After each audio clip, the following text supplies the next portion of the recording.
God, I really like that song. I didn't play on that one. I might have to steal it. Good morning, everybody. Today we're doing 60-second strategy today. Today we're doing the Department of Redundancy Department. Today we're doing that today. For anyone who hasn't been here before for 60-second strategies, what we do is we really focus on one thing that we try to get done in 60 seconds. I try to give advice to channels and get it done in under 60 seconds. My partner in crime, Megan, is the one who actually puts a limit on me. Megan, say hi to the wonderful people today. Hello, everyone. So what we're going to do is today we're going to focus a little more on titling. We did this the other week too. On my community tab, it was my birthday this weekend. Thank you for all the wonderful cards, gifts, and things you sent out. That was very nice of you. I got some wonderful happy birthdays all over the channel. It was very nice. People were really, really cool to me, and I appreciate it. But on my community tab, I did something different. I went, hey, tell me about what your next video is going to be about, and let me see if I can help you come up with a title for it. And people went crazy. Like we were talking, like my girlfriend Megan there was like saying, like, we got to get going to dinner and stuff, and I'm there working away. It was so much fun.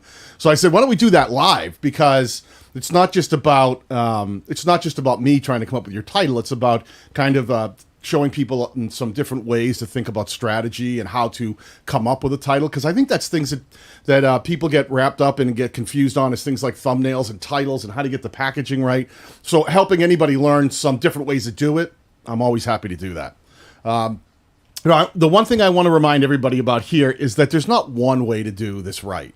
I'm going to show you one way to do it, but there's always different ways to create titles and create compelling packaging. I don't want you to think like what we did here today is the way to do it, because I'm going to show you, we'll be using a tool today to help us. And whenever I recommend tools, I always worry that people get wrapped up in, becoming a slave to the tool. And that's not what this is about. This is learning to perfect our craft and having some other tools and resources available to us to do it. So let me take a quick look in the chat here to say hello. I see the Power Purposes here. Love the t-shirt, Daniel. Yeah, you like that one? Sarcasm. It's what I do best. It is what I do best. It's nice to see you all here today. No, actually, Saturday was my birthday. I turned 56. I just can't believe it. I'm getting so old. I don't know when my retirement age is, but it's coming up quickly. Ask Your Computer Guy, thank you very much for the $4.99 super sticker. I really appreciate it, my friend. That's what makes this whole world go around for me. Pays all the bills. Pays all these huge Comcast and Xfinity bills for me. Howdy, how you doing, pal? Wow, Wetaline, love it. Love the name of that channel, man. That's really great. Is that? I'm trying to think if that's my pal Logan or not, because Logan has a new fishing channel. I don't know. I'm trying to figure out who everyone is. So let me see here. Hello, ABK. Good to see you. Hello, says Aussie K-pop mom. Okay, so now this is how we're going to do it, right? What happens is I'm going to pull people from the chat. What you have to do is, I think Megan explained it, is you're going to if you're going to ask to have your channel pulled up or your question pulled up. We're not actually pulling up channels, but your question. Start it with a Q so we know that you want to have your question looked at. Tell me what your next video is about. I'm not going to go into value prop. I'm going to assume that the video you're making is true to your value prop. And then what I'll do is kind of formulate here. I'll have 60 seconds to come up and see if we can formulate a title for you that might work, that might be compelling, that can win the click. And we're not focusing on search here. I've really been pushing people towards focusing on stuff that will be optimized for the viewer, that will compel people to click, that will do better in recommendation, places like suggested and browse, because that's when you can really grow a channel. I think people understand how to make titles that are optimized around keywords, but sometimes you get too focused on like building for the machine. Let's build for people. Let's try to build for our target audience today. So Megan, I'm going to look over in the private chat here. Let's see what we have going on. We've got quite a list going already. I do, man. Well, it's a big one. Okay, so the let me have my drink. Ooh. Pardon me. Sometimes it's still too early in the morning for my voice. We have one from the Furry and the Fury. I love that name. I was telling Megan, I read that name before, and I kept thinking it was saying The Fast and the Furriest. I don't know why. The new Vin Diesel movie that I should star in, The Fast and the Furriest. So she had super chatted and asked, my next video idea is how dogs actually see the world, and it's not black and white. It's not black and white. Okay. So when we do titles, one of the things we want to think about is what's the easiest way to explain it to a viewer.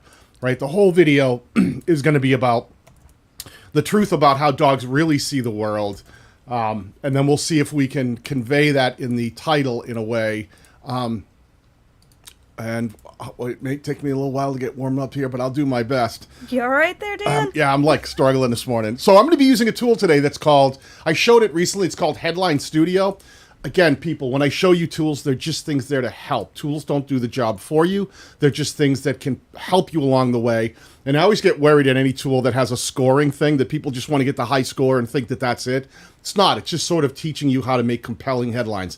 This specific tool is designed around building headlines for like, articles and things that are either you might find on Google and search engines or on your websites, or maybe even if you're making, if you're a writer. But when you see those really compelling headlines, but it's not much different than writing a title. So if it works in a headline, it might just work as a YouTube title too. So this helps us learn how to be compelling instead of just putting a bunch of keywords in. So the very first thing, let me make sure I've got this in my head, Megan. I'm scared to ask for the countdown. I'm scared what's going to happen next. They have a next video, which is how dogs actually see the world, which is not black and white. Okay, Megan. Give me a countdown here for 60 seconds. 3, 2, 1, go. All right, so I'm going to start with something about the truth. I want to the real truth about how dogs actually see the the world. Let me try that. And let me put it in. I'm going to analyze it. I'm going to look what kind of score I get for that. 70 right off the bat. I've done pretty well. And what it does, it's going to break down the word balance and show us the types of words. Common words are in yellow. Uncommon would be more in red. Emotional words are really powerful. Things like truth. And then power words, I didn't use any power words. Sometimes those are really actionable words. But right off the bat, this is breaking me down, saying got a decent word count. It's only about 53, so it's not very long. I don't have to worry too much about truncation. Maybe a little at the end. And it's a positive headline. That's a great thing. But it's a little generic, so maybe I could up it. But that's a great place to start with the real truth about how dogs actually see the world. I've got a good start. You could hit the buzzer, Megan. I think I'm doing it. Oh my gosh, I don't even have the buzzer in front of me yet. Welcome to 45-second strategy, people. Rushing me over here. I know. I've turned the tables on you, Megan. I should start pushing that button on you. So I hope that was helpful right there. So what you want to think about here, and let me do this. Let me make sure, because all of you people, I want to make sure you have all the tools that I use. Let me copy this. Let me put it right into the chat. So that this tool, if you're following along, you want to play along with it and see if you can improve your titles. Let me put the link to that. So it's a free tool that does have options for paid higher versions that actually it'll suggest power words. Like it'll give you a whole like index or library that you can go, hey, if you need more power words, click on this and it'll give you, rows and rows of words you might want to think about bringing into your title. And it's all about making compelling titles here. The number one thing I always say is if you ever have a question about what your title should be in general, I always say talk to me like I'm an idiot, which isn't hard because I kind of am an idiot most of the time. Talk to me like a 3-year-old. Like if I just said to you, forget titles, just tell me what the video is about. And like we just heard from the Furry and the Fury, she said, well, let me just, I'm not trying to make a title. I'm just saying that this is about how dogs actually see the world, and it's not actually black and white like some people think. Perfect. That's the beginning of a great title. Clear, understandable to the viewer. Then you can start crafting it into something that's more compelling and has the right adjectives and maybe forms a question or creates curiosity. One of the things that's really important is that curiosity factor. If you can create a title that people go, wait a minute, are you telling me like that one? You're telling me that dogs don't actually see how do they really see the world? I thought it was always they saw everything in black and white. So always trying to build up higher from there and seeing if you can improve on it. I'm going to stay there for 1 minute, Megan. You're going to hate me. Like if I decide, if you went, if you added a little end on here and went not black and, let me see, black and white. I don't know if that would help it or not, like the kind of thing you could reanalyze it. It actually hurt it when I went higher. So one of those things is you want to always try to condense, make it really simple and easy for the viewer to understand, but play around with which elements might help or which actually make it less compelling and less understandable, and a balance of words that people can digest, look at, and go, yep, triggered, want to click, got to watch, got to figure that out. The next one I got was a Breaking Free Off Grid with a $9.99 super chat. Thank you very much, my friend. I really appreciate the super chats. We do prioritize super chats here, but we do mix in people's other questions who aren't super chatting. I don't want anyone to think like, oh, I have to pay to get, to have him answer some questions to help me with my title. But we do prioritize them, and that's no guarantee anyway, because we have a final cutoff point, and sometimes we get more super chats than we can do in a live stream. But I appreciate him. Get him in there, and I'll move as quickly as I can. Okay, so Breaking Free Off Grid asked me, said, I will be doing a Starlink versus Verizon review. Need a compelling title. So Starlink versus Verizon as, here's the question I have. I think those are both, because Verizon, I think that's both mobile carriers. So the question is which one is the better mobile carrier? So I'm trying to get in my head this is what you should be doing, people, when you're asking questions. What's the video about? Tell Dumb Daniel what the video's about. Don't give me a title. Just say like, oh, it's about these two, but why are you comparing them? You talking about affordability? You talking about which one is a better mobile carrier? Is a better internet provider? Because I think Starlink also does Starlink do? See, this is where I have to see how much trouble I'm having just knowing what this is about. I think it's an internet provider. So you threw me off a little bit with Starlink versus Verizon, because Verizon is also a mobile carrier. So here's where I'm trying to figure out what this is about. So I'm a little in the dark, but let me see if I can at least come up with something that would work for one of those two. Let me think. If I'm going to do this, Megan, get your clock ready here. All right. Hold on. Let me see. Let me try. I tried something similar to this the other day, and it worked really well for me. Let me pull up the tool. And I think it worked. So give me a countdown here, Megan. 3, 2, 1, go. Okay, someone asked me a similar question, and we found something that worked, and it was sort of like comparing the two. Now, I don't know if it's internet or if it's for mobile carrying, but let me try this like the idea of the competition. Let's go like, I did this. There can be only one winner, right? I did this with a recent one. And then we could do Starlink versus Verizon. Now I would probably think about, I could probably do some capitals here and like one, how about like this, like only one winner and capitalize that. Let me see what that does. Let me see if that gets us someplace. It can be only one winner. 79, we're hitting big scores today. Megan, go ahead and cut me off. All right, you gotta stop doing that to me. It's not gonna happen. Right, I'll just do it to myself. Is that what I should do? There you go. I just buzzed myself. I love it. I rarely truncate myself. Yeah, another great example, right? Like, think about what are people thinking when they compare the two. If you challenge them, you're trying to think curiosity. There can be only one winner, Starlink versus Verizon. Like the idea of a competition, a head-to-head. And there's going to be people that curiosity, like, well, which one is better? There's going to be curiosity of some people go, I hate Starlink. I love Verizon. How dare you say there's only one winner? It better be Verizon or it better be Starlink. So we're thinking about all the things the amount of questions, curiosity, thoughts that we can provoke in a title. So we're trying to move away from just saying like Starlink versus Verizon.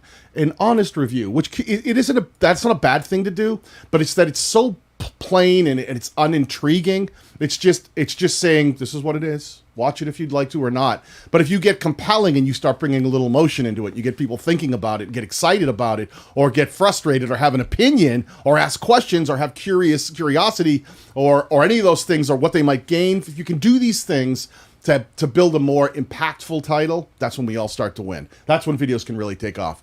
Got to say a quick thanks to my pal Doug Hewson here in the chat.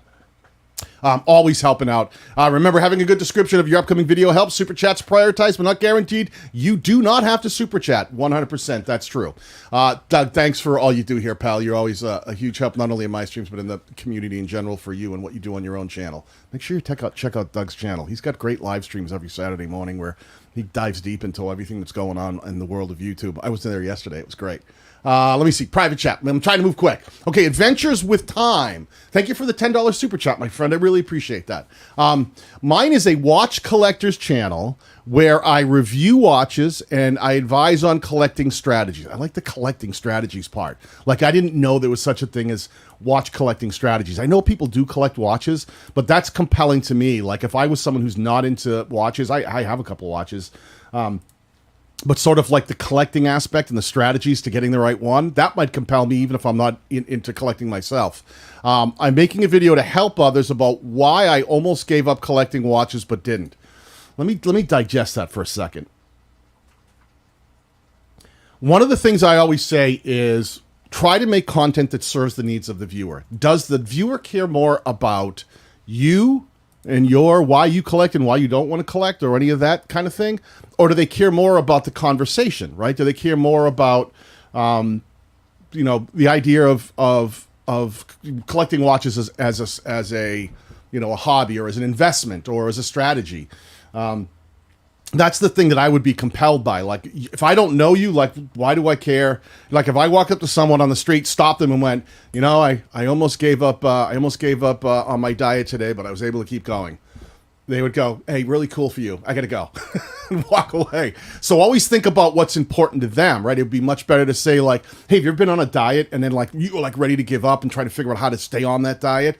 So then someone might go, oh my gosh, that's like the story of my life. So about them, more important than about you. So consider that when you're building your next video. But let's talk about watch strategies.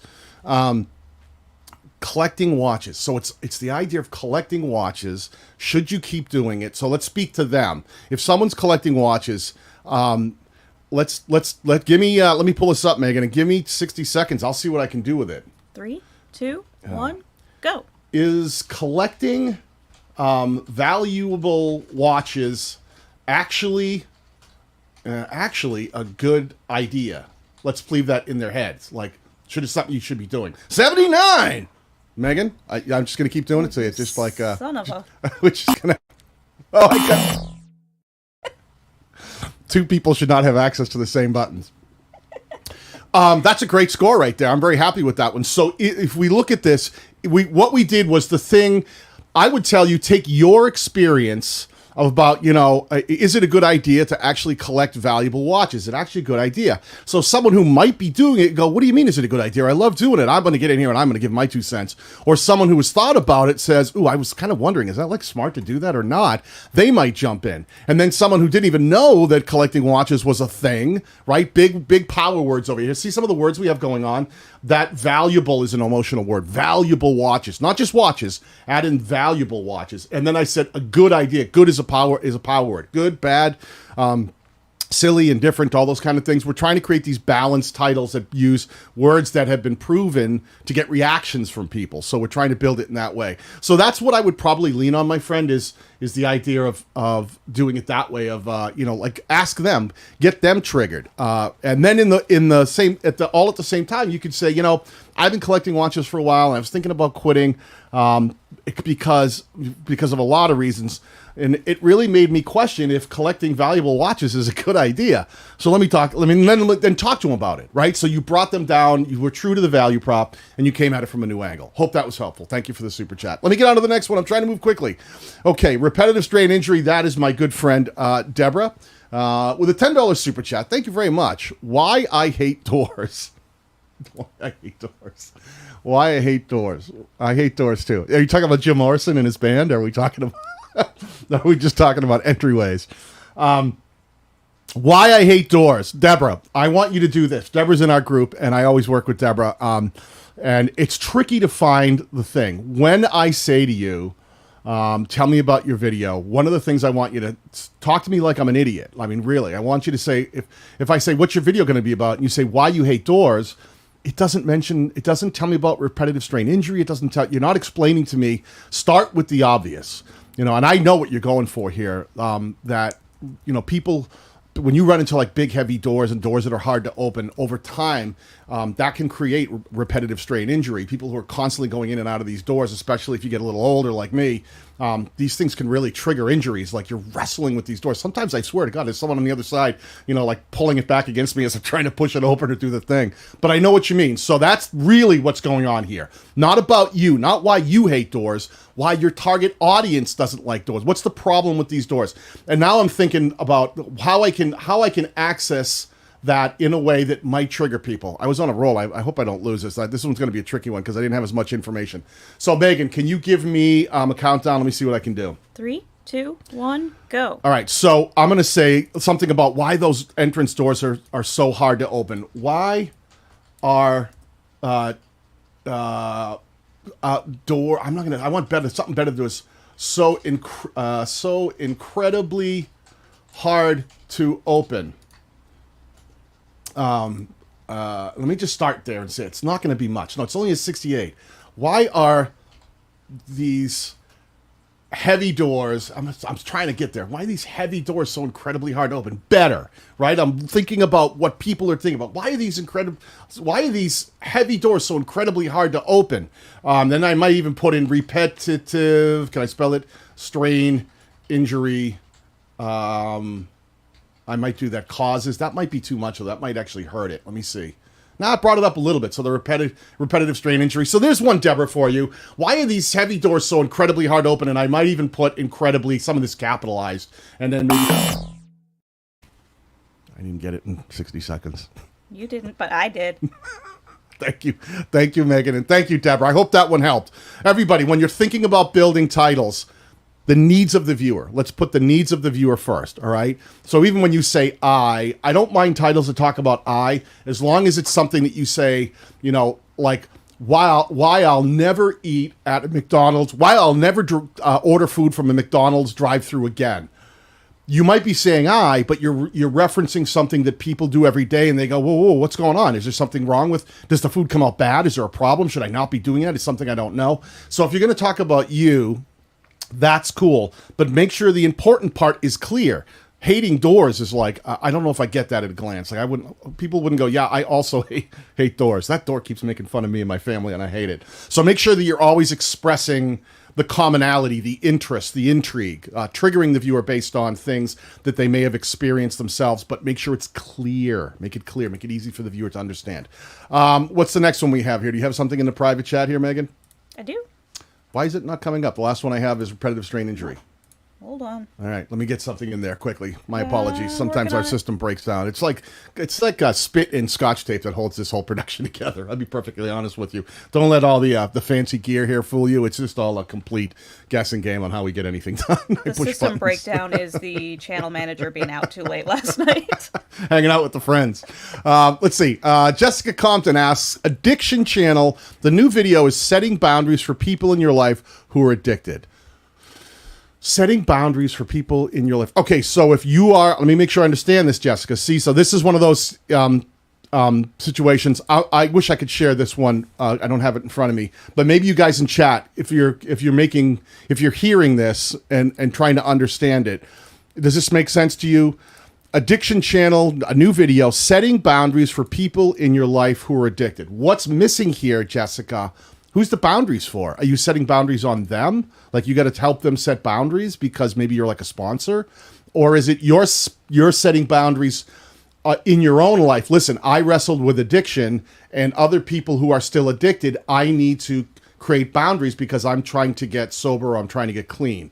So that is where I would say be clear about that, and it makes it easier to build the title. Does that make sense, Jessica? So that's where I'm going to start from, is the idea of somehow creating the idea of the problems that come from other people's who are still addicted can ruin your ability to become sober, remain sober. I don't know. I'm going to see what I can do here. Give me a countdown, Megs. 3, 2, 1, go.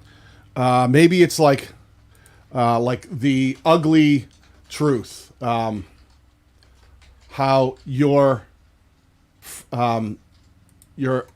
friends, let me do possessive, addiction, your friends' addictions are hurting you. Maybe something like that. I'm hurting something. There we go, 73, right? So that's what I started with. I was trying to get that idea of, now this may not be right. I hope that's what you were talking about.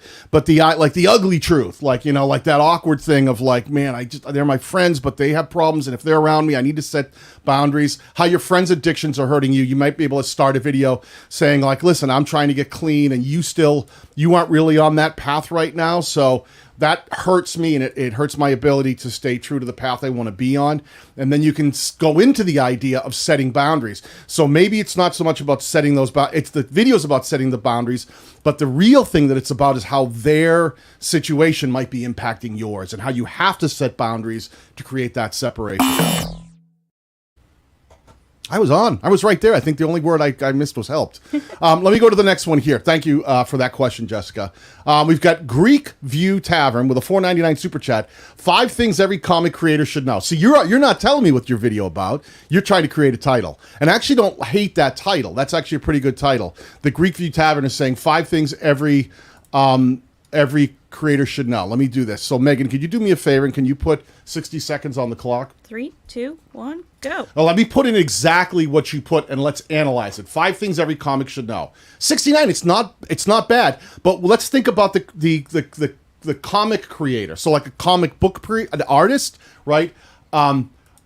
Let's think if we have some words we can get in there, like maybe aspiring people. Let's really speak to the people we're trying to reach. Every aspiring comic creator should know. That immediately improved it because it wasn't just comic creator.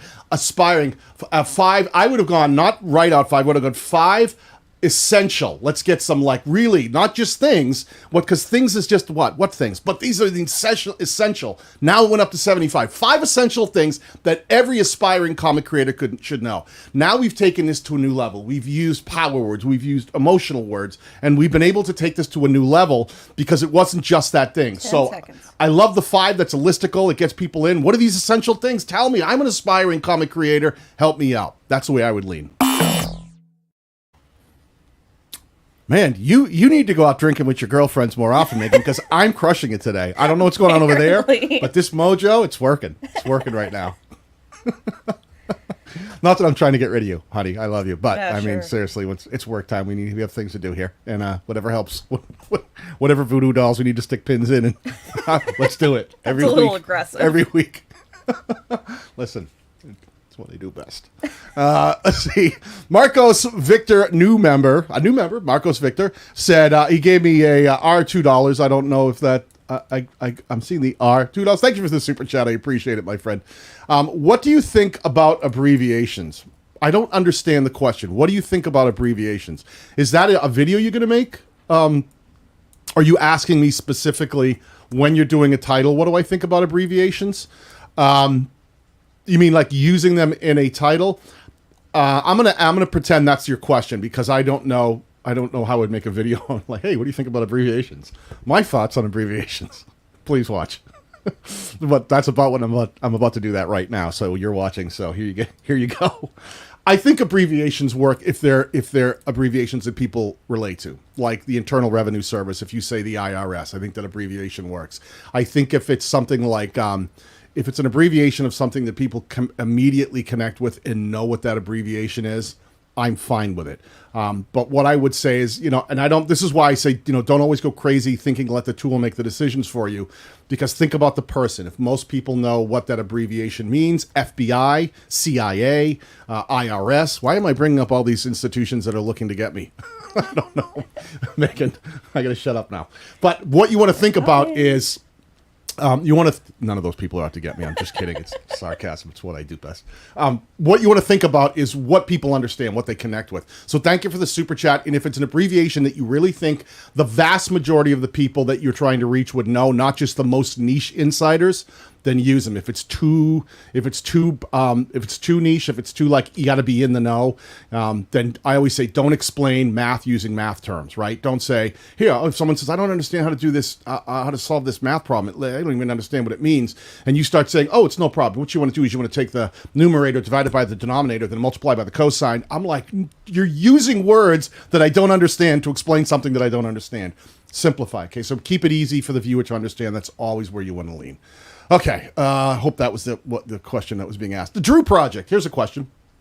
Drew Project asks, cover song video clip. Either you two stuck in a moment or see a chandelier, you choose. 3 acoustic guitars, 1 bass, 1 Cajun, and me and another dude play all the instruments and I sing. All right, okay, so I'm trying to find the angle. If it's just a cover song, So you're doing these acoustic songs. So the idea is you're going to play one of these songs, but you're going to play it with the what makes it different. What's the value to the viewer? Because does the viewer care that you're covering a song? If I don't know you, I'm not going to listen. I'm going to be like, nah. Maybe if I love the song, there's a little intrigue for it. Meaning, so there's probably something like you two stuck in a moment. So the idea is doing it all on acoustic and then having a really great thumbnail that showed interesting instruments to do that. So let me try. Let me see what I can do. So you two's. Give me a countdown. Let me see if I can find the angle here. 3, 2, 1, go. We played you two's Stuck in the Moment, but without any electric instruments. Like, let me see if that does something. That's 76, not bad. So see what we're doing here? Simplifying. Just tell me what the thing is. Well, if you'd said to me, hey, we played this like hit song, but we did it with, no electric instruments. That could be the compelling thing, right? Because if people are used to hearing Stuck in the Moment with the whole big band, but you didn't do that, don't just say covered on acoustic guitars. That's like, it's such a thing that we've read so many times. See if you can lean into what might trigger the viewer. Wait, you played that you covered it, but without, and I don't even know, I wouldn't say covered, I use played, right? We played this song that but without any electric instruments. I'd be like, well, what'd you play it with? You didn't tell me. I don't want to know what you played it on. Show me Z instruments. I'm doing all right. That was a good one. 76 isn't bad. One of the things, if you're using this tool at all, I want to show you just a little extra here. When you go down, it breaks down the words to things like, the word count, how common the words are, how if you're using any uncommon words that might trigger people, emotional words, and it'll give you some pro tips to even improve. Like, increase the number of emotional words in your headlines to improve the segment. Headlines usually consist of 10 to 15%. So those little tips. They're just tips. That doesn't mean that this is, don't always just play for the score. But this is a way to rethink how you make titles and play around with this tool just for fun and see if it comes up with, if you can come up with something great, keep getting in there and reevaluating it. And then if you get something that seems pretty good, try it in front of your target audience and let them decide if it works. This is one of the things I talk about a lot. I want to take 1 second just to be clear here. One of my favorite things to remind people is I think that titles are just as important as thumbnails. And people go, no, it's all thumbnail. Thumbnail wins the click. And I always remind people that may not necessarily be true. One of my favorite videos that was a great video from years ago that's really has proven the test of time is one by Vsauce. This is not yellow. Here we go. Can you see? Let me see if I can grab this and see this video right here. It's from 10 years ago. This is a guy who's way ahead of the curve. 21 million views. And the title is, This Is Not Yellow, and this is the thumbnail. It's just all yellow. It's just all yellow. Now imagine if that video was titled, pick a different thing that isn't this. It said something like the new Benjamin Moore color palette collection. I'd be like, I wouldn't click that. What do I care about that? All right, yellow is if it's just talked about yellow in a way that was in a different thing, no one would click this. What worked was this big yellow block, and then the title said, This is not yellow. And it's like, well, how can that not be yellow? I'm looking at it. It's yellow. I need to click this to explain to me how that can not be yellow. That is clearly yellow. And that was the title working together with the thumbnail to create a full packaging that really did something that the thumbnail alone couldn't do. All right. So that integration of the packaging working together. For anyone interested, that video is all about how our eyes see natural yellow and natural light. But when it comes to like screen monitors and televisions, that's completely different. They have to fake yellow by basically tricking our eye into thinking, well, it's a little bit of green, it's a little bit of red. And our eyes go, well, when we see that in the real world, that means it's yellow, so it assumes it's yellow. So it's a really cool idea. It's a great video, great topic. And what happened after the click was important. It's never just the title. It's never just the thumbnail. It's title, topic, thumbnail, timing, right? If you put out a Christmas video in the middle of July, you probably have trouble connecting. It's structure of your video and its execution, how well you did all things, how well you pulled that all together and were able to pull it off. So Title's just a piece of that, but it's important, and that's why I wanted to focus on it today. Let's see. Next one. Doug Hewson said, my next video is a tutorial explainer for the comment reply sticker. Whoa. For the comment reply sticker short thingy. Doug, what is the tutorial explainer for the comment reply sticker short thingy? You're literally going to have to explain that to me because I don't know which feature you're referring to. Post that up, Doug. Or DM it to me in like Facebook Messenger or something, and explain to me exactly what you thought so I don't miss it. Or grab that, Megan. Doug is really great at staying ahead of the curve on all the new features, and he usually knows a lot of them before I do. So he's asking me questions, and I'm like, I don't know the new feature that you're referring to, but I want to answer that one. So I want to make sure I know the feature you're talking about. He says, reply to a comment with a short. Reply to a comment. You could do that now? All right, that's a great thing then. So let's see. I would say, okay, so let's stay there for a second, Doug, right? A lot of times we get really focused on just talking about the feature and we build for search, right? We just say, oh, this is a new feature. But that what we can miss out on and sometimes is leaving curiosity out there. So I'd probably say, so you can reply to a comment with a short. So I know you can reply, so this is a new thing. I didn't even know this one. You can reply to a comment with a short. That's really interesting. I know you used to be able to do it. You could kind of do stories on our own channel. So I'm gonna have to look into that feature more. I didn't know that one. But let's say that's the thing that YouTube has a new feature that now allows us to reply to a comment with a short. Megan, give me a countdown here. Let me see if I can wordsmith this thing. 3, 2, 1, go. Okay, so the first thing I'm going to be thinking about is YouTube just did a change, and it's really crazy, and it's going to maybe change the way that people do things. So they're shaking up ground. And I would say that maybe that's it. Like YouTube just completely changed the way you can reply to comments. Let me just try that. I'm trying to push the envelope here. Wait, come on, don't slow me down. 53 didn't work for me. YouTube, let's try it a different way. Use incredible new feature. Let me try feature changes the way you can reply to comments. Let me try it that way. A little better, still not great there. This is where I'm like wordsmithing this, and I'm trying to say, what are they telling me here? Your headline is it's a very generic. They're telling me it's a little too generic. So want to no. 2 comments? A whole new way? YouTube? I'll try for you, Doug. YouTube comments in a whole new way. I'm trying to, like, question? Oh, man, I thought I was going to lose my streak. I couldn't get into something green.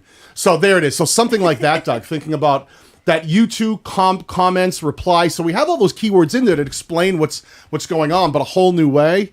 And then you might want to add on to the end, like if you wanted to just for optimization past the truncation, you could maybe put YouTube's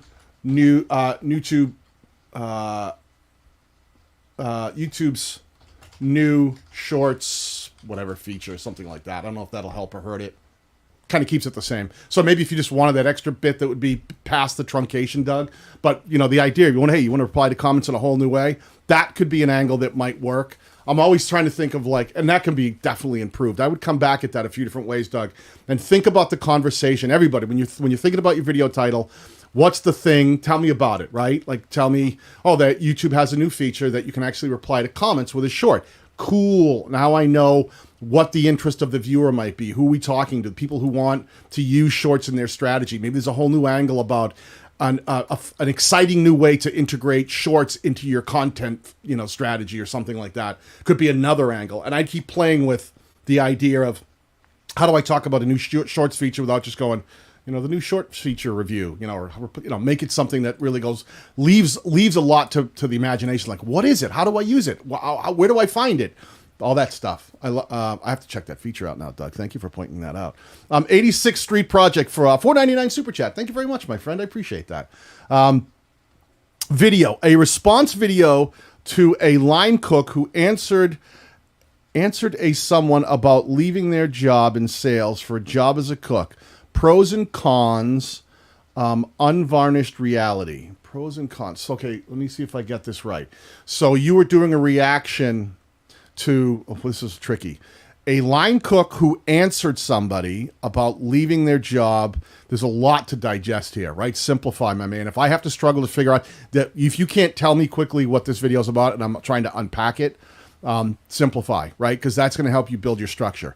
A line cook. So it's basically some line cook answered a question about leaving their job in sales to become a cook. So leaving your job in sales to become a cook, and the pros and cons of that. Unvarnished reality. I don't know what that means. So, all right, Megan, let me pull this up. So the idea here is triggering people to want to learn more about leaving your job in a great paying. I'm going to pretend it's a great paying job like sales. Maybe it was a great job to start a whole new career.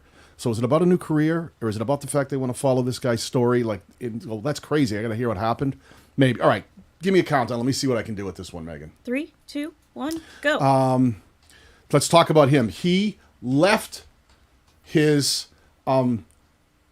successful sales job to become a cook. Was it worth it? Let's leave something on the table. Maybe. 78! Boom. Did I do it right that time? I don't know. What were we at? 37 seconds? 28. This is one of those things. Do you see how I was trying to digest what you said and try to figure out why that would be important to the viewer? What would trigger the viewer? What would make them want to watch? Do they care about your reaction? Probably not, right? I'm not saying that they don't want to hear your opinion, but what's going to get people to click? If you start leveraging, oh, it's I react to that. Well, I don't care about that. What I care about is, what's the story? This guy left his successful sales job to become a cook. And maybe I would even put line cook or something really to push it. Like, he was a line cook. He's become a line cook. Like, that's not even like a head chef. Like, you're kind of starting right in there in the sort of generic cooking job. But you present story that way. Is that the perfect title? No, but that then the was it worth it leaves that stuff like, what did he do? What job did he have? What job did he take? Where is he working? Was it worth it? Did he lose money? Is he broke now? Is he making more money? Is he happier? So all those things that you can create curiosity and make the viewer think all sorts of things when you when they see it. That's what we're going to try to do, right? Nice and easy. Top Financial Alpha, become a YouTube member. Welcome to the battalion. I'm going to talk about this for a second, Megan. Let me pull this up really quickly. For anybody interested, I do this kind of stuff with my group every single day. My becoming a channel member means you get access to a bunch of members-only content that helps people optimize their channels and figure out strategies for growing. But we also have a Facebook group. But one thing I want to point out here right now, if you go to my channel and you're not a member, and if you see the join button right here, that means you can join. If you click on that, it'll explain. I got a video there where I'm very blurry, explaining exactly what's going on, what this is about. But right now, YouTube is paying half of the entry fee. It's usually $5 a month, but you can do you can come in and get your first month for only $2.49. You can join. YouTube pays the other half of it to me, so they're footing the bill, and you can become a channel member and test it out and see if you like it. And then once you do become a member, you'll see in my members tab, there's a perks section. Click on the perks section. It has the link to join my Facebook group to come on in and talk every day about strategy. Welcome to the battalion. I think that explained it, didn't it? Yes, I think so. I hope so. Let me get back into this thing. The whiskey friend. I need a whiskey friend, Megan. My friend whiskey. I have Eric Wade. He's a friend. Hey, Daniel, I have a whiskey channel, and my next review is of a 21-year-old Gloonbergie. That's, I'm probably pronouncing that completely wrong, and I apologize, because as much as I do like whiskey, I don't have any friends that really help explain to me how to pronounce the names on the bottles. It's from an underrated distillery, in my opinion, and whiskey drinkers need to know about this 160-sec review. Gotcha. So here's the thing, right? There's this great whiskey It's a 21-year-old whiskey, so that's something that's got some age. If anyone whiskey lovers, whiskey a lot of time gets better over age. So it's 21 old. So we're going to be focusing on, hey, there's this whiskey that you may not know about, you think is completely underrated, and people should pay more attention to. Let me pull this up, and Megan, can you give me 60 seconds and give me a countdown here? 3, 2, 1, go. Okay, what I'm going to say here is I don't want to use the name of the product, because if I give away the name of the product, why would they click and watch? I would say, oh, that's an underrated, I should go buy it. Boom, you don't need to watch the video. I told you in the title. So I'm going to come in at the angle of the greatest 21-year-old whiskey that nobody knows about. Like, let's go super compelling, right? And let's see if that does something. 76 right off the bat. See what I did there? Don't use the product name. Do things like the greatest, like 21-year-old whiskey. There's our keyword. That's important. That can show up in search. But I don't want to, if you're going to just mention the name of the whiskey and people don't already know it, you know, if people knew it, they'd probably go, why would I watch that video? I know it's great if they know the name. So putting the name of the product in there doesn't help. What you want to do is leverage the conversation. There's this great 21-year-old whiskey that you guys probably don't even know about. And you leverage that and then put that, and then maybe in the thumbnail you show like the bottle and stuff. People go, well, what is it? What is that bottle? I can't really quite see the thumbnail. Leverage the curiosity. Curiosity will always win. I think that's really powerful. All right, hope that helped. Thank you. That was not a super chat. I just want to let you know, not everything in here is super chat. We're mixing them up. The KMH family, who's a new member, says, oh, 1999 super chat from the KMH family. Thank you very much. I really appreciate that. Thank you again for the virtual pass to virtual pass. Oh, did you win one of the virtual passes to Vid Summit? That's awesome. If that's what you're referring to, you're going to love that. This is Hannity. Oh, it's Hannity. Oh, it's Hannity. Okay, great. Oh, for Maya. So I that's why I only know Hannity when it's Maya. So this is the KMH family. Got it. No problem. Glad to hook you up with that. I hope that really does a lot for you and Maya. Let's see. Maya, starting our new family channel. So this is a new family channel. 969 subs, me and my 2 kids. This is our first video, Vegas vlog, a 36-hour road trip for my son's 21st birthday with the 3 of us shopping, editing, and things to do. Okay, here's the thing I'm going to warn you about, because it's a new channel. If you're doing, first of all, vlogging isn't a niche, it's a style. I always try to say to people, Hannity, like if someone says to me, like, well, what kind of channel do you have? And they go, oh, I have a vlogging channel. It's like if I went up to a musician and I said, hey, well, you're a musician, what kind of music you play? And they answered me by saying, oh, I play live music. I play it live. I'd be like, I still have no idea what kind of music you play.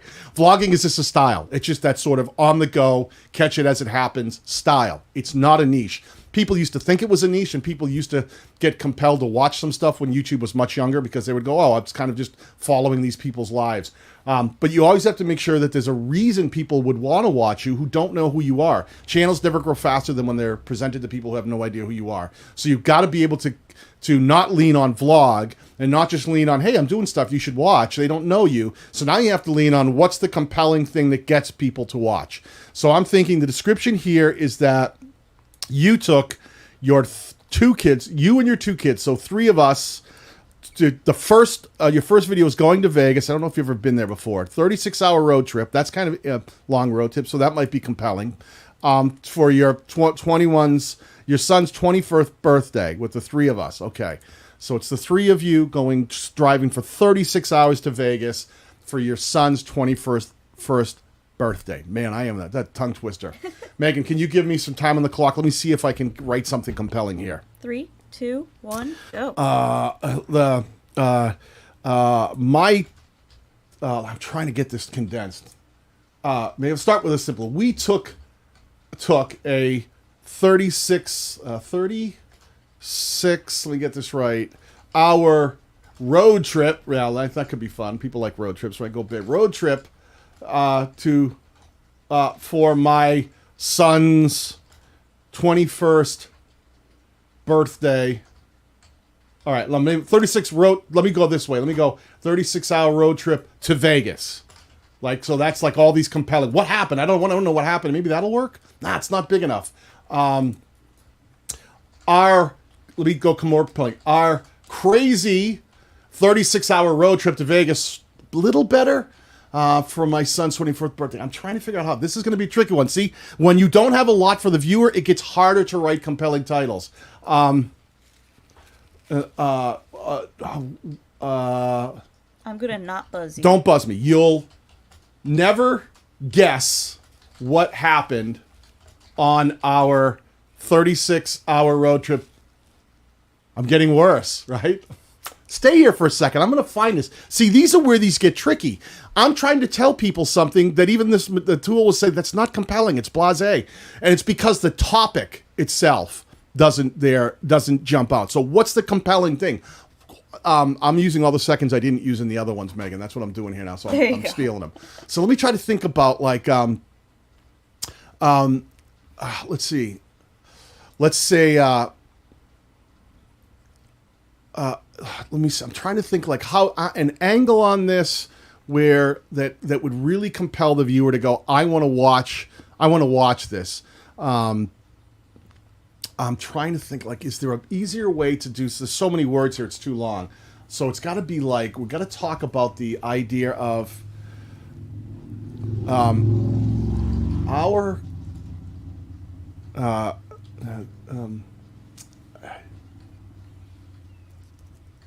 let me just see if I can drop it out there. We drove 36 hours to Vegas for my son's maybe just 21st birthday. Let me just see if that starts to lean. It's a little less, though. It's not quite hitting it. This is one I would definitely think about. You've got to bring more to the table. Like, just when I'm struggling to get a really compelling title, the elements in it aren't enough. Like, this is we're learning. Why would I watch this? Why do I care about your drive? Why do I care about your family? Why do I care about your son's birthday? I don't know any of these people. Why would I watch? So I think you have to find that crazy thing that happened. Now, maybe along the way, maybe like you stopped at a restaurant or whatever. I'm going to go like our awful McDonald's. I'm going to just, not that you eat at McDonald's. I don't know where you eat. I'm just using a restaurant people know. Experience on our way to Vegas. Does that help? Better. See, that was better. See, once I found something like and I might do like our awful. I might go like, I'm not saying that's it, but find something that happened that the other on our way to Vegas, right? Experience our awful McDonald's. If I capitalize it, does it hurt it? No, it doesn't. Doesn't seem to. So see what I did there? I tried to leverage an experience that people could relate to. So just, someone's saying Smug Potato, my kid's first trip to Vegas. But the same problem, I think we can try that. I'm willing. I got a 74. Let's see if you can do better. My kid's first trip to Vegas, which begs the question, does anyone care about your kids? 46, really low. So what you think is important is not. It's not compelling. People don't know your kids. They don't care about your trip to Vegas. There's no reason to like you think that sounds great, but then when you start looking at the compelling elements, there's nothing in there to trigger the viewer. So you're better off finding an experience that happened during the trip and leveraging that in the story. If there's one great thing that happened, but if you're just saying, yeah, we went to Vegas and we went shopping, it's like, so you want me to watch an entire day in your life and I don't know you? That's a big ask. So lean on experiences. Try to find an experience to go like, well, what happened? Where were you? Like, you'll never believe what happened to us at this place when we were, taking our 36-hour road trip to Vegas. And then try to figure out how many of those things you could put up in the thumbnail. Like maybe not all the words need to be there. Maybe in the, try to represent the idea of what might have happened in the thumbnail as well to really push that forward. Hannity, I hope that helps. Let me see. Let me go back over into the chat here because I took a little time there. I want to make sure I can keep moving here. Let me see. And congratulations on the new channel, by the way. I'm psyched that you guys are starting another channel. Always, anyone who's doing vlogging style channels can't just vlog. You have to have things that you're talking about that people are interested in. Trigger those viewers. Get them excited, all right? Get the people who don't know you to go, I can't imagine what happened in this. I want to know that experience. I want to hear the story. So always think about what's the story. Are you a great storyteller? If you're going to do those kind of things, be a great storyteller and then encapsulate the story in the title, all right? My Flippin' Life asked a question. Halloween animatronic unboxing setup and reviews. I don't like. Halloween animatronic. Did I do one on? Were you in my community tab? You may have asked. I feel like I did a Halloween channel one. I wonder if that was you. Halloween animatronic unboxing, setup, and reviews. I want to just do this for a quick second. I'm going to pull up this, and I want to just show you. A lot of people make titles like that, like this Halloween animatronic unboxing and reviews, which sometimes works, but I think personally, it's a very old school SEO approach that doesn't always compel. See the low score on that? It's so what? What do I care about that? Not that you were saying that's your title, but let's think about this. So I'm thinking you're setting up a Halloween animatronic, and you're putting it together. And so now we're trying to see, you're reviewing it, you're talking about it. So it's a Halloween, so it's supposed to be scary. It's an animatronic. All right, Megan, give me a countdown. 3, 2, 1, go. Is this Halloween animatronic? I'm not spelling that right, am I? Am I close? Anime, right? Animatronic. Anywhere near as scary as they say? Like maybe you're doing a review that way. Let's see. 72. Megan, I don't know what to tell you. I just made up for all that time I spent with Hannity. See what we did there? We leveraged, like, it's supposed to be scary. So if you're going to open it up and set it up and it's supposed to be scary and you're going to give a review, let's say, hey, is this thing really as scary as they say? And then you could do the, the Halloween, show the thing, and it's like, all right, let's ask the question. And people go, I don't know. I was looking for animatronics. Maybe that's one I want. Is that one scary? I got to find out. I don't know which animatronic it is. I don't know the product, and I don't know if it's scary or not. So this curiosity factors we created there. Something like that can work. I still think that can be improved. If it was like, if it was expensive, let's say you bought let's say it was, I would say if there's another thing you can get, like say it was $249 or something, right? If you could put that in, that sometimes can help if you have a price point. Let me see. Yeah, up to 79. See, adding like the price point help because it's compelling. Like, man, you spent almost $250 on an animatronic. It better be scary if you spent that much, right? So then more curiosity factors, right? Or if it was a really cheap one, you could do that kind of thing too. Like it's super affordable. Is this super affordable Halloween animatronic nearly, anywhere near as scary or nearly as scary as they say? Think about the angle. Think about the conversation. Think about the way to approach it. Trigger that viewer so that someone like me who's not probably going to buy them, it goes, oh, I don't know, those things actually work. I might stop and click and watch to go, well, now I'm in. I want to find out. Is that thing any good? Is it scary? That kind of thing.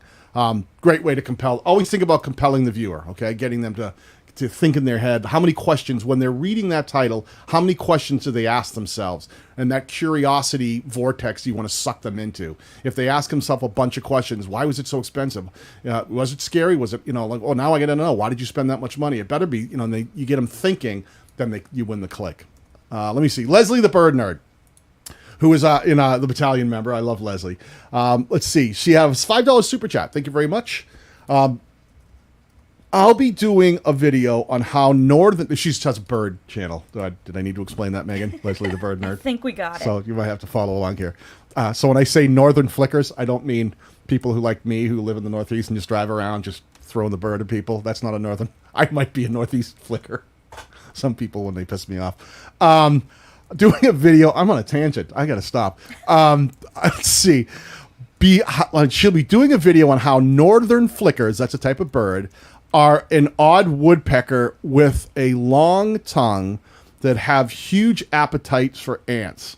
Most birds avoid ants. Okay, so what's the compelling thing? If you were like, so there's this woodpecker that I don't know about, right? Most people probably don't know this. Wait, there's this one weird, unique woodpecker that has a super long tongue and eats and has a huge appetite for ants.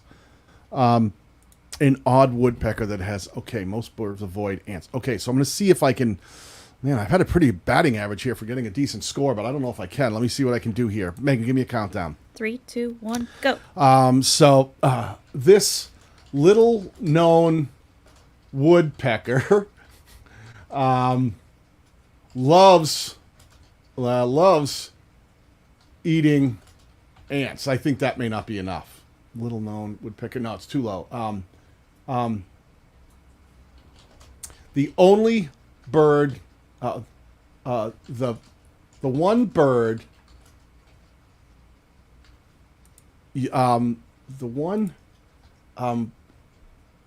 hidden, a little known, the one bird I love watching your that thought process. loves eating this, and I'm not going to say what it is. Yeah, better. See, I didn't say what it was. All right, but the one bird that loves the one, and I might even do the one. Now I like that little known. The one little known bird that loves eating this.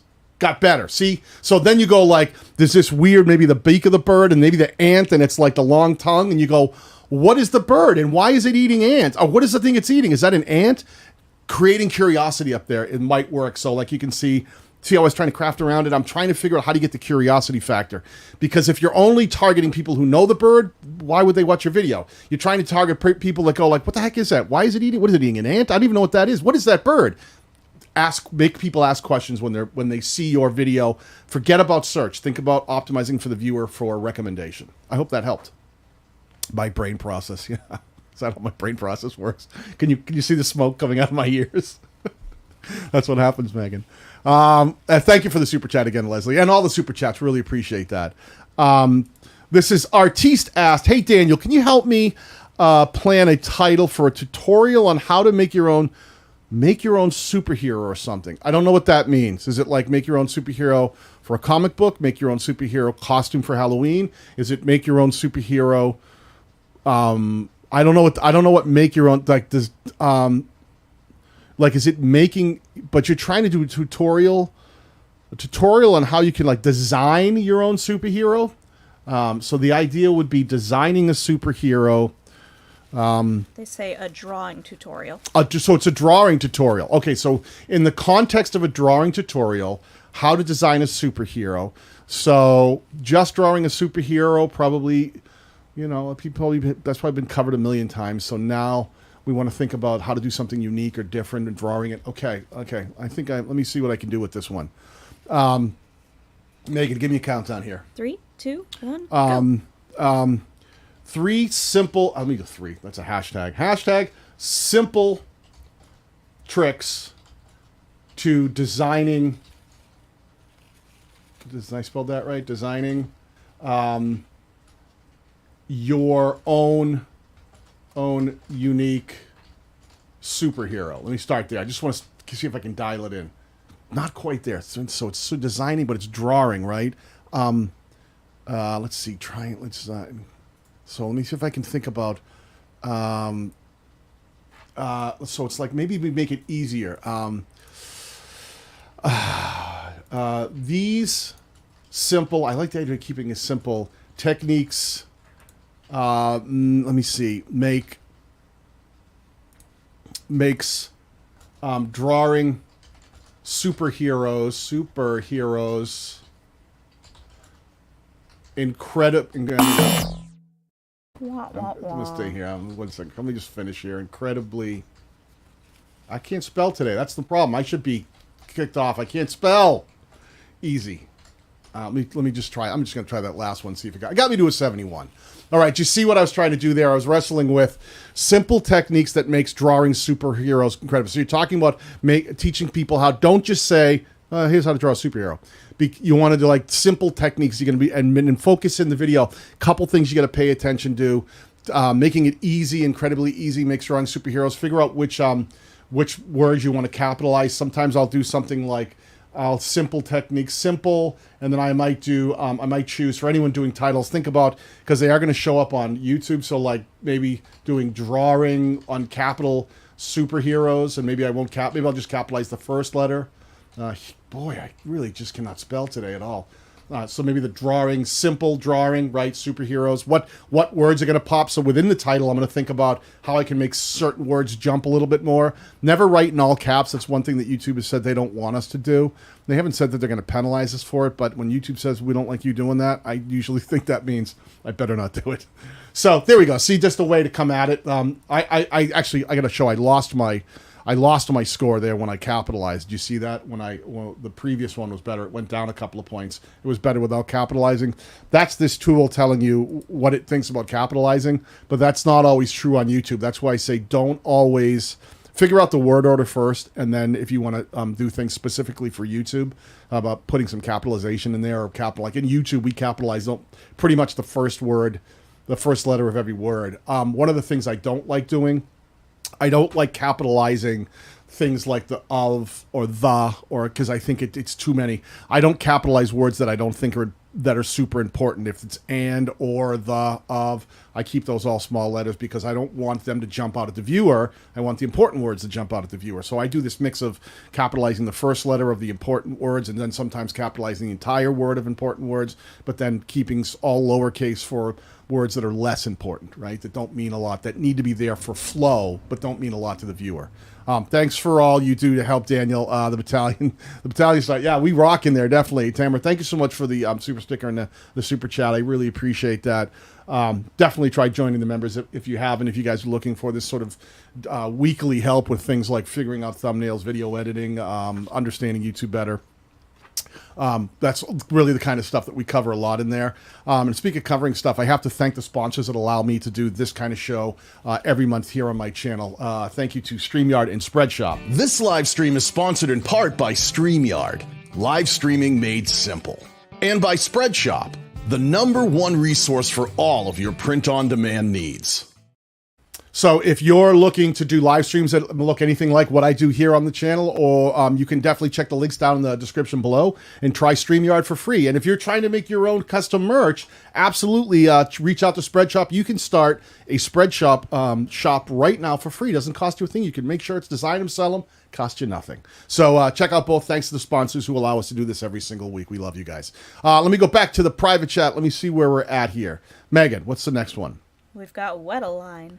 Wet a line. Wet a line. Q. Bank fishing a local creek in a city park for nostalgic reasons. Okay, bank fishing, I assume you have to work with me here.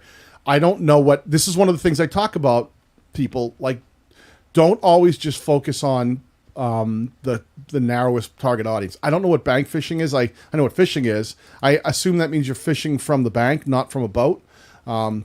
So... You know, I would say that fishing from the bank, right, of a local creek in a city park for nostalgic reasons. I don't know what nostalgic reasons is. So that doesn't say anything to me. So right off the bat, I'm in trouble helping you because what's nostalgic reasons? I don't know why someone would watch this video. This is you're telling me I'm going fishing at this creek. So I'd have to say... Maybe there's more story to this. I can try, but I'm going to tell you I'm going to probably struggle more than I want to here. Let me think about this. So we're talking about fishing. It's not who cares if you're fishing from the bank or from a boat. You're fishing. It's a local creek. So it's I don't care about it's a local creek, but you were fishing in the city park. So I'm going to say it's a nostalgic city park. And then you're fishing there. So there might be something that happened in that park during your fishing trip, not just going there and fishing, right? I would like to say that something happened. I'll give it a shot. Let me see what I can do. Megan, give me a countdown. 3, 2, 1, go. I spent the day fishing at a nostalgic city park. Let me start, but that's just so what you'd know. But you have to set it up better, right? Here's what happened, maybe? Let me try. Here's what happened when I spent the day fishing. See, it's still not quite hitting it. Let me try it just as the I don't think this is enough. Whoop, I gotta hold on. Let me separate words here. I don't think this is enough. Doesn't give enough to the viewer. I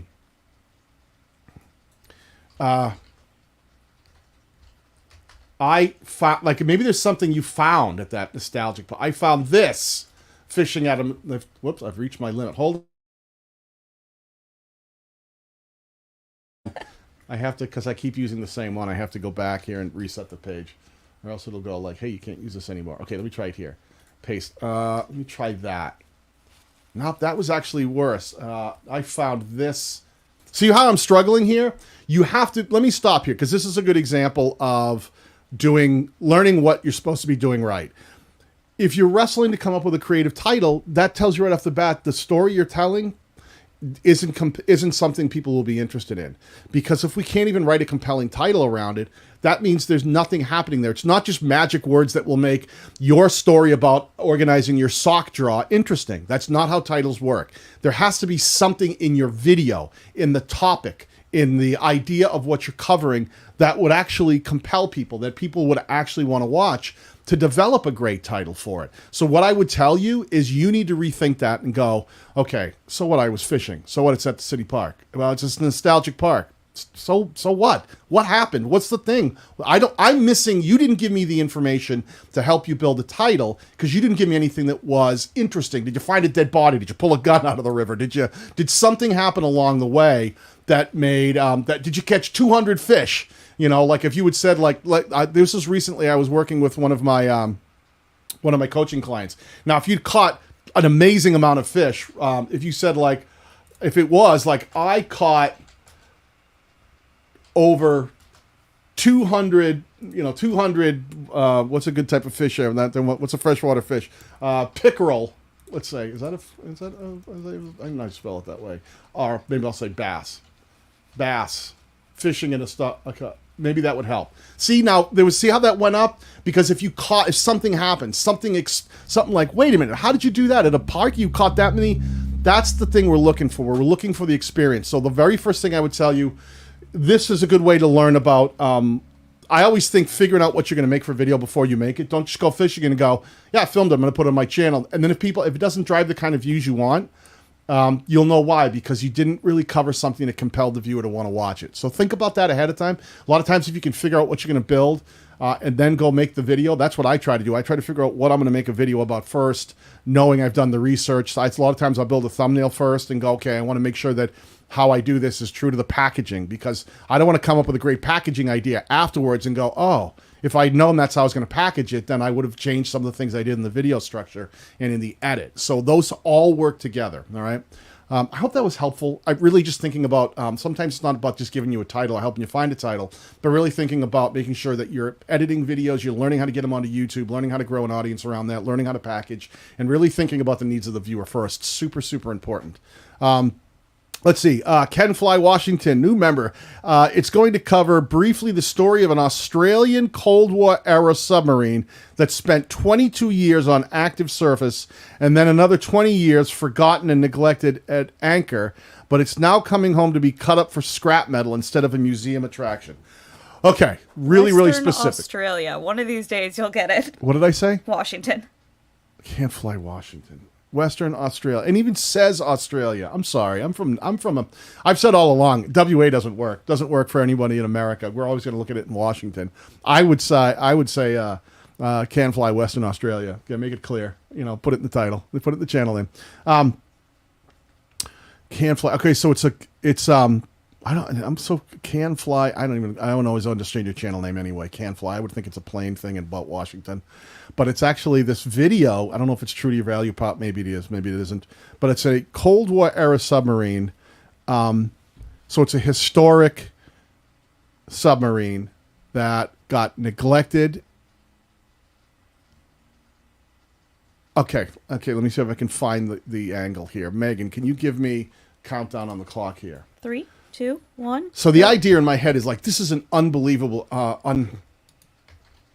unbelievable, but true.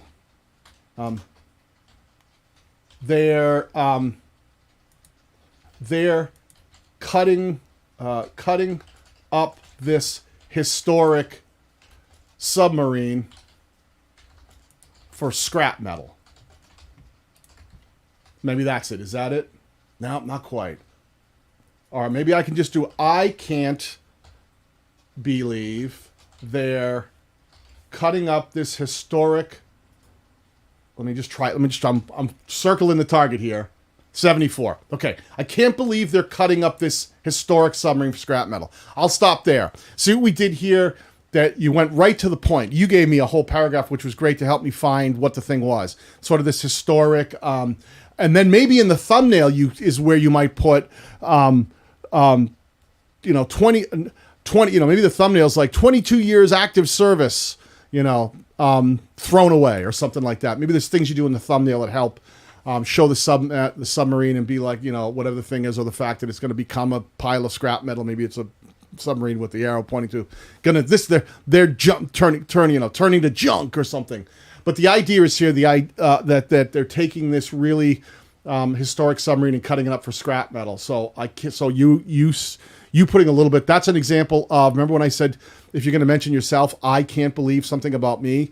That can give opinion. That can trigger people. Like, what can't you believe? They're cutting up this historic submarine for. If someone came up to me, I can't believe they said. If someone said to me, I can't believe they're cutting up this historic submarine for scrap metal. Well, wait. What do you mean? What submarine is it?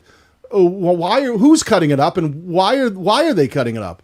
Right? So these are the things. Remember I talked to you earlier about trying to create as many questions in the viewer's head that are really compelling, but make them want to know more and click to figure out what is the submarine? Who's cutting it up? Why are they doing that instead of putting it in a museum, right?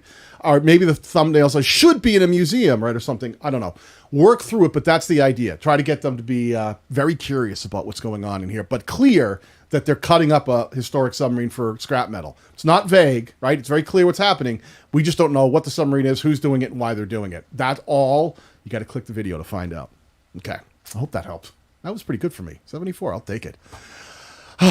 Even if I have no idea what Washington and Western Australia are, that they're different actual locations, I can still craft a title like nobody's business. Let me see. Ask Your Computer Guy said, my next video is on how to remove any computer bug from any PC with one free, easy-to-use program. Boy, talk about almost nailing it right there. Like that's beautiful, man. You got it. I always say this, if you can just talk to me like an idiot, because I am one, and tell me what the video is about without crafting a title, just give me that like perfect explanation. That's the greatest place to start for a really strong title. Let's see. Similarly, video was absolute banger from one of my competitors. Okay, so you were actually doing some research. Really, really smart, man. I love that. Let me do this. I'm going to do this. Okay, I'm going to copy that. Megan, can you give me a countdown? 3, 2, 1, go. So this is what I'm going to do. I'm going to literally take what you wrote, and I'm going to put it in here, and I just want to see what that does. 85. When I told you you nailed it, you nailed it. So I would take this. That is incredible. I need my applause button over here. I don't have it. Remove any computer, and I would figure out how to make these pop a bit, right, with capitalization. Remove any computer bug from any PC with one free, easy-to-use program. Boom, that is super compelling. I'm like, well, what is it? What's the program? Does it really, only one will do it? And it can remove any bug? Is that true? Like, there's so many things that, what about my PC? Will it do it for my PC? It says any PC. Are you sure about that? Where do I get this thing? What's it called? You didn't name the program, but you nailed it. You just kicked it right out of the park. That was super genius. The minute I saw it, I went, I would click that video. I put it in here and look at that, 85, the highest score we've had so far today. There's a truncation thing that happens here. It's longer. One of the things I want to talk to you about, some people get so wrapped up in beating the truncation that they think, well, if it's too long and it gets truncated, then it won't win. I think that's a good general rule, but I'm not afraid of making longer titles that get truncated if they're super compelling and they start with things like remove any computer bug from any PC. That's not going to get truncated. So it's like, even if it gets truncated later, all the important stuff happens before the truncation. So let you have at it, right? Go for it. Do something really compelling. I love it. I think you got it. I wish I could have done better, but I'm not even going to touch it. You crushed it. You nailed it. I love it. Congratulations, my man. That's what I would go with. Let me see. Mobile Games Network. Hey, I know Mobile Games Network. I'm planning on making a video analyzing trailers and information on 5 upcoming games from the Angry Birds series. Need a good title for it. Okay, do I care that you're doing 5 different ones? Nope. Do I care about the Angry Birds series? I might. I feel like that was 100 years ago that Angry Birds was a thing. Do people really care about it? Probably the interest is down. Analyzing the trailers for them. So now you're going to take a topic that probably a lot of people think has been overdone. Man, it's so bad. They made like cartoons about it and movies. And so I'm worried about the targeting here. So here's another instance that I would go, we could probably put some stuff in here, but you're targeting something that I don't know. I don't know if this angle, just analyzing these things is the angle I would take on the video. I would ask that question I just asked. Like, does anybody even care? Does anyone even care about these anymore? You know, are they any good? Do anyone even care? Do people even pay attention to Angry Birds anymore? So I'll give it a quick stab, but I don't know if I'll be able to help you too much because I think the target might be tricky. But sometimes we get lucky. Megan, give me a countdown. 3, 2, 1, go. I would start with that. New Angry Birds video games. Does anyone even care? I'm going to go crazy here. Let's see what happens. 65. Nope. See, I'm trying to figure out an angle that would get me to click. Because if you say okay, that probably wouldn't get me to click either. Here we go again. Another. I'm trying. Like, can I do something? No. Would you buy the new Angry Birds video? Or not you? Maybe that's too specific. 10 seconds. See, I'm struggling because I'm trying to figure out the angle, right? Like the new Angry Birds video game review. Like, this is going to do nothing here. I can't. It's targeting. This is one of those examples that sometimes we learn when we're trying to figure out a title, which videos we should make and which videos we shouldn't make. I would tell you right off the bat, something new's coming out and you say, I want to talk about it. I would see if the people care. Because the other angle you could try on something is like everything you need to know about, but I don't know. I don't even know if that's compelling too. Everything you need to know about the new Angry Birds video game. Maybe, is that enough? Do people care? See, I'm struggling because it's just not compelling stuff. And I think sometimes that's a lesson in and of itself when you go, maybe I shouldn't make that video. There's got to be something better I can do here.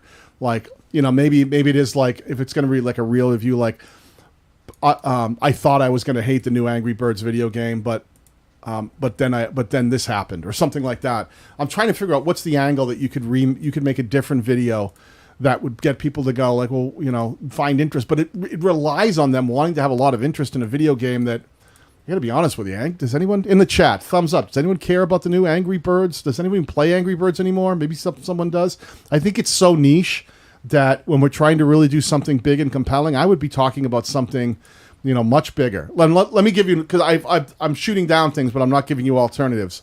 I would say, what would be a better thing if you didn't know what to make? Like, okay, Daniel, that was easy for you to say what I shouldn't do, and I shouldn't make a video. Then what would you suggest to do instead, Mr. Smarty Pants? And maybe in this case you change and go, I need to do a different video altogether. And I say, and maybe it's 5 new video like 5 amazing 5 incredible new video games. I don't like that word that I changed. Games you need to know about. Maybe something. Let me see if that does any better. 79. See what I did there? I'm not leveraging. I would have said, why don't you go pick some really great video games and then leverage the better conversation, which is that maybe there's some video games that people don't know about and that they haven't tried.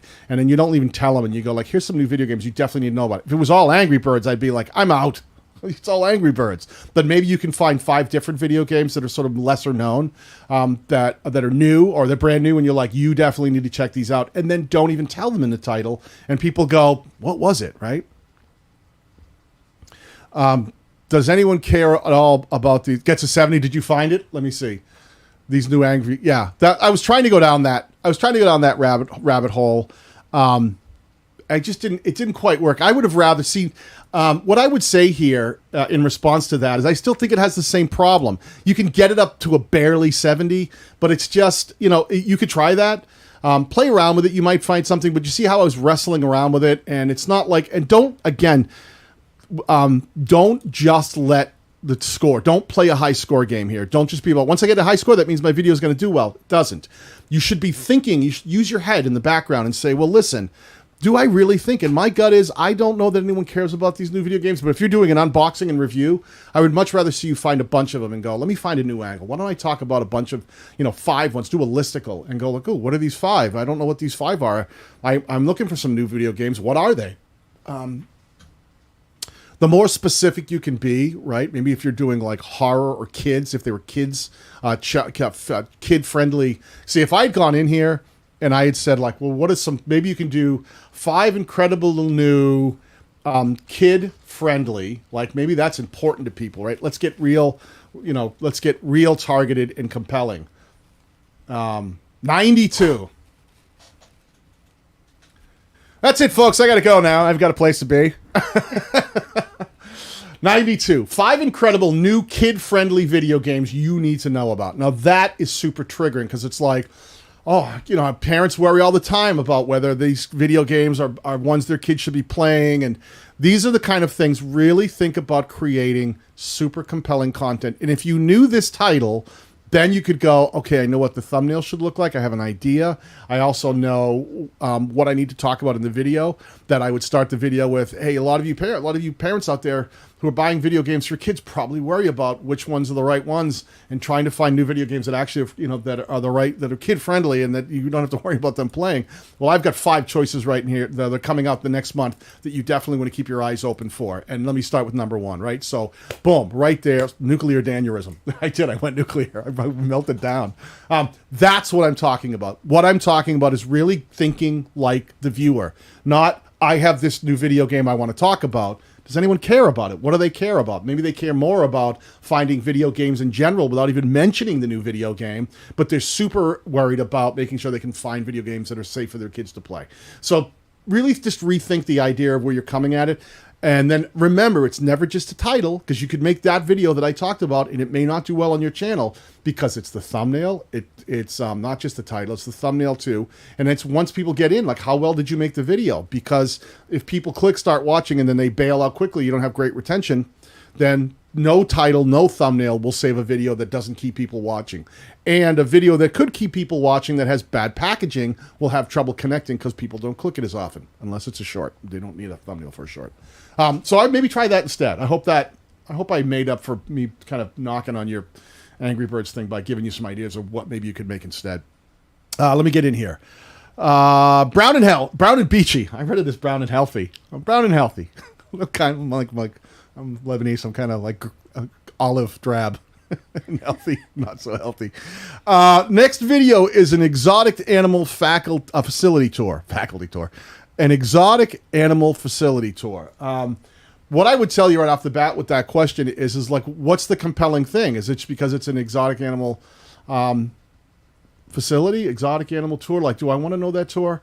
So I'm thinking, let me break that down in my head. I'm trying to think what would be important to the viewer. It's exotic animals, so it's people who might be interested in finding a place to go see exotic animals.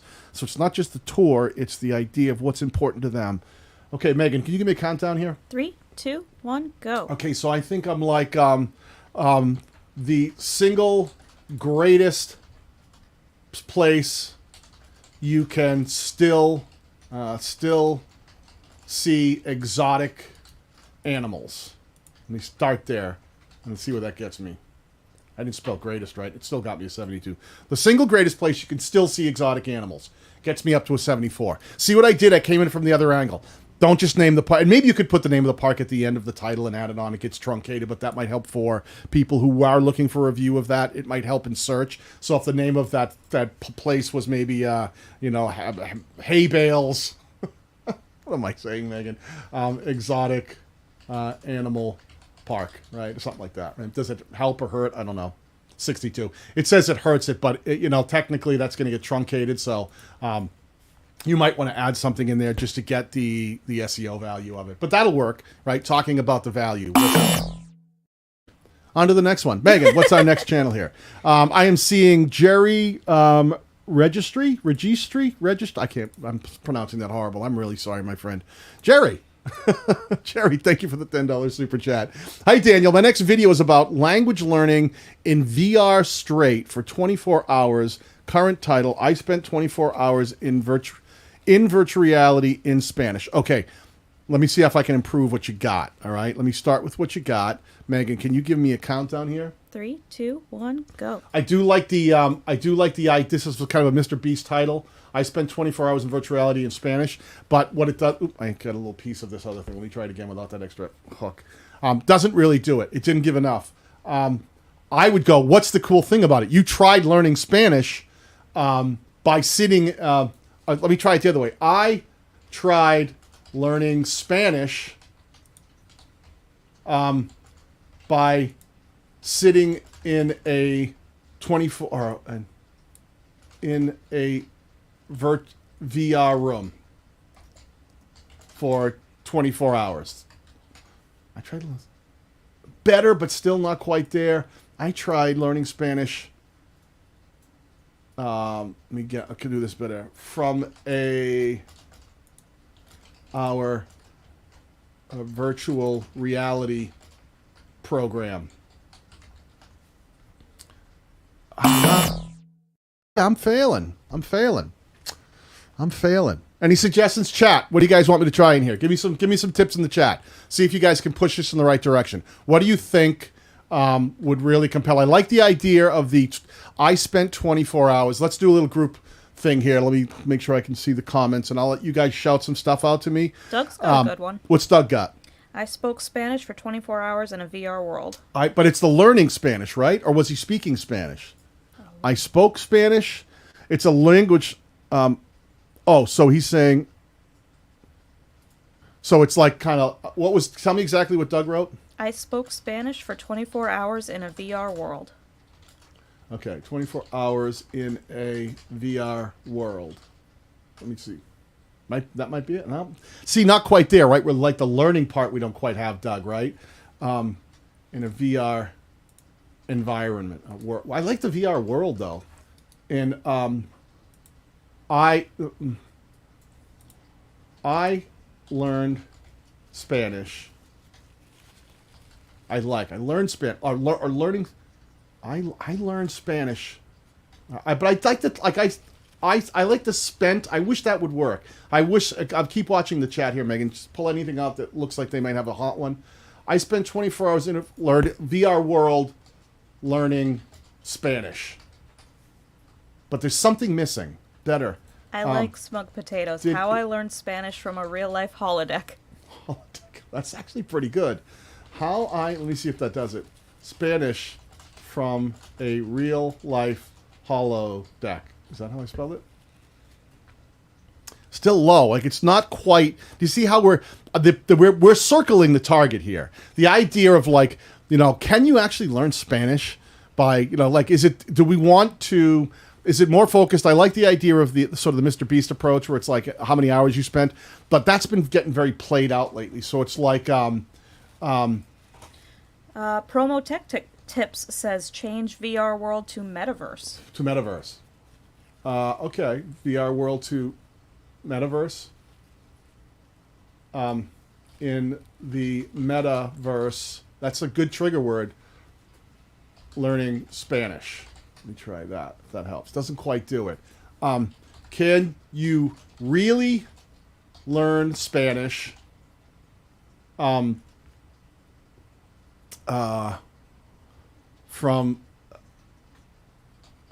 this 24-hour VR world. I'm trying to. Oh, look at Daniel. You're pushing the limits here. I really want to see if we can get this one, but because I think it's there. I like the idea of it. It's just trying to find the angle that would really encapsulate that. And keep pulling from the chat, Megan. See what they've got out there. We've got, was 24 hours in a VR world learning Spanish worth it? Okay, that's an interesting. Was spending 24 hours learning Spanish in a VR world worth it? 80. We have a winner, folks. Love it. See what happened there?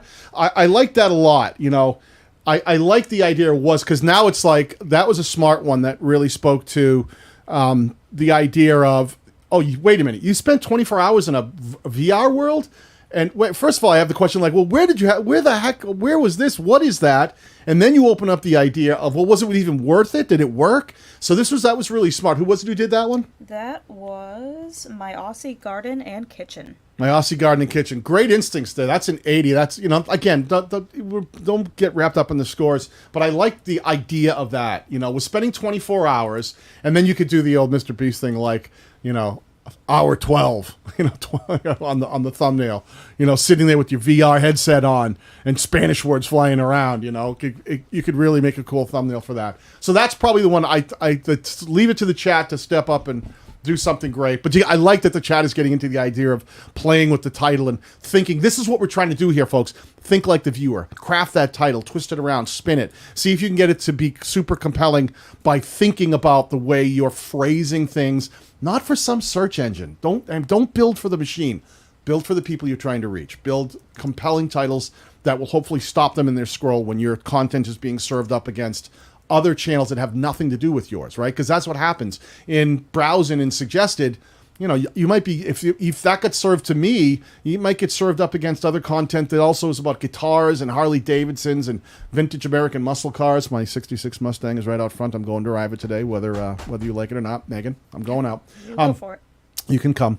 But that's the kind of thing, just moving things around and really thinking like the viewer and trying to figure out what's going to get them to click, what's going to stop in their tracks and go, wait, what's going on here?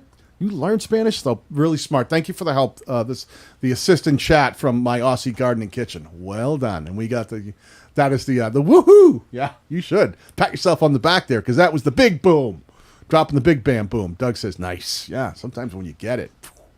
All right, let me see. What was the comment? I'd like to thank my mom, dad, and David. She's giving a long acceptance speech, and then we'll just play her off. See, get the hook, pull her off stage, play the music. So, thank you. Next. It's like the award show. All right, what else do we have in the chat here, Megan? I'm trying to move as quickly as I can. That was fun doing that with the chat. You guys are great. Let's see. I'm trying to VR. So the VR one is IQ Workshop. My next video is about a new type of 3D printing filament that has two colors in it, like toothpaste. It looks super cool. 3D printers are big right now. Okay, so I'm trying to get that 3D printer. So I'm understanding here. I've seen 3D printers, but don't they usually print in like a single kind of color? Like everything comes out whatever the color of that ink is, like if it's green or gray, right? Is that how it usually works, Megan? Yep. I'm an idiot. This is with two colors. So this does two colors. So the idea being here, like you have a new type of 3D printing filament. So I don't know the word filament, and I don't know that a lot of people know the word filament. So I'm going to hold off on leaning into hard, but I understand that's probably what you call it. It's like that's the version of ink, right? It's called filament. So it's but the idea that now you can 3D print in more than one color. Okay, Megan, can you? Trying to focus on that. The idea of, look at this. Is something you didn't know you could do before. Now you can. Okay, let's see if we can do it. Give me a countdown here. 3, 2, 1, go. Now, let me just start there. Now you can print, you can 3D print in more than one color with this incredible new, I'll say filament for now, but I don't know if I love, or filament, is that what it's called? Filament? I'm going to get that word wrong. Filament or filament? Filament. It's spelled filament. Filament. I'm gonna. I think with an A. F-I-L-A. Yeah. Okay, so I think this, whatever the spelling is, we'll get it right. So the idea of now you can print in more than one color. I led with that intentionally because I think that's the. Now you can 3D print in more than one color. So let's say that all of this gets truncated. Now you can 3D print in more than one color with this incredible new filament, right? With that stuff could get truncated when it's getting displayed, but it'll be there in some places. Need I say more? Lead with the important stuff. Lead with what really is going to trigger the viewer. Being able to print in more than being able to 3D print in more than one color. So I think that was it. Let's see. Where are we at? Hour and a half. Listen, I do have to go drive my car today because it was my birthday and I haven't had a chance to really spend any time in my cool cars. So I want to thank everybody who was here today. I hope this helped. If it was helpful to you, let me know in the comments. If you want to do it again sometime, I'd be happy to do that. Thank you for all the super chats. Thank you to my pal Megan here, who's been just holding everything together in my life and in my work world. Thank you to the great Doug Hewson for helping out in chat and all the mods that do that every single week. I hope you guys have a great week, and I will talk to all of you soon.